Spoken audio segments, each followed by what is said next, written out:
Big moves are shaking up the fertilizer markets, from talk of record-breaking urea tender in India to a surge of exports out of China and questions over a big fall ammonia run in North America. I'm Johanna Bota, and here to break it all down is Josh Linville, VP of Fertilizer at StoneX. Welcome, Josh. It's great to see you. I feel like it's been a very long time. Let's start with the rumor mill, shall we? There's been talk of India's latest urea tender, possibly setting records with millions of tons rumored to be on offer. Can you give us an update on where things stand and what impact this could have on the global fertilizer market? Absolutely. We came into this thing expecting big tonnages to be offered. If you go back to last tender when they bought the 2 million ton, there was actually about 2.6 to 2.7 million ton that wanted to participate. So we knew there's over 500,000 tons, 750,000 tons floating around the world that was kind of on the outside looking in, and you knew they wanted to participate. We know that Chinese exports have been picking up. They've been surging here over the last few weeks. Those tons are out there. And then when you looked at the shipment period of this current tender we're in, it ran all the way until October 31, ran until Halloween. That's a very long time. That's a long period of time for a lot of tons to be produced. They can be offered to India. And as expected, a lot of tons were offered, but we didn't have any idea it would be what it was. Nearly 5.6 million tons. Wow. And we actually just got the firm details this morning. 5 point, I think it was actually 5.56, I think is the actual number between the two coasts, and the offers came in the low to mid 460s. So pricing where we thought, but as far as that tonnage volume, massive. And that really starts to offset the bullish points that people were trying to say. They were like, oh, they'll just lock up everything that's out there. Oh, there won't be anything left on the wayside.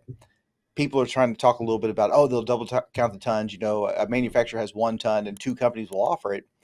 Even if you double counted it, it's still a big, big number. So all of a sudden now the world's looking off the precipice and saying, wow, there's a lot out there, at least for now. Well, let's stay with that topic then, because let's move on to China, whose urea exports have gone from minimal earlier this year to now flooding the global market. How is that affecting the market and buyers? China urea exports are always, to me, the boogeyman of the world. And this is something we've been talking about for quite a while. When you look at Chinese exports January through June, 77,000. This is a nation that normally exports between 5 and 5.5 million ton. They exported two vessels. That's it. But we kept telling everybody, hey, these tons are coming. The exports are coming. And they originally said we're going to export 2 million. Then they said 3 million. Well, now all of a sudden the world expectation is they could be over 4 million, Yeah. but exports didn't really start until July. And we think there's a very good chance that as we start to get to late October, November, the government might start to restrict that because, again, they're going to prepare for their own spring season. So you're talking about trying to export that many tons, 4 million tons, in a very short amount of the calendar. There's no way of getting around it. There's no way to ignore it. There's a lot of Chinese tons out there, and they are participating everywhere there's demand. And when demand sees this many tons that are available, everybody kind of takes a step back and says, I'll wait and see. I'll put a little bit of pressure. It's been a long time since buyers had to say in this marketplace. They're going to take advantage. And in North America, there's talk of a big fall ammonia run. What are you expecting there, and how could it impact the market? Yeah, and this is something that continues to be a conversation point. When you talk to farmers today across North America, they're depressed, they're angry, they're upset about the whole situation because there's no profitability in this. When you look at the grain value and everything else, it's just not a great 2025 year. Nobody's getting excited about the fall application. But when we start to look at 2026, we're still expecting a big corn crop and everything else out there. And there's nothing cheap about anhydrous. There's nothing incredibly attractive about it. But when you look at anhydrous versus, say, corn prices, it's on the higher end of what we would consider normal, but it is on the normal side. When you look at anhydrous versus urea, it's good. When you look at anhydrous versus UAN, it's great.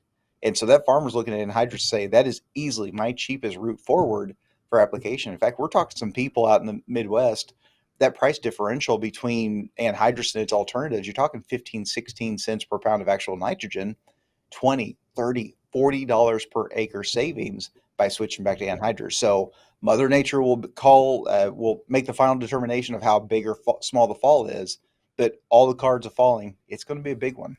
What about phosphate and potash? Not a lot. That is still the big, big question.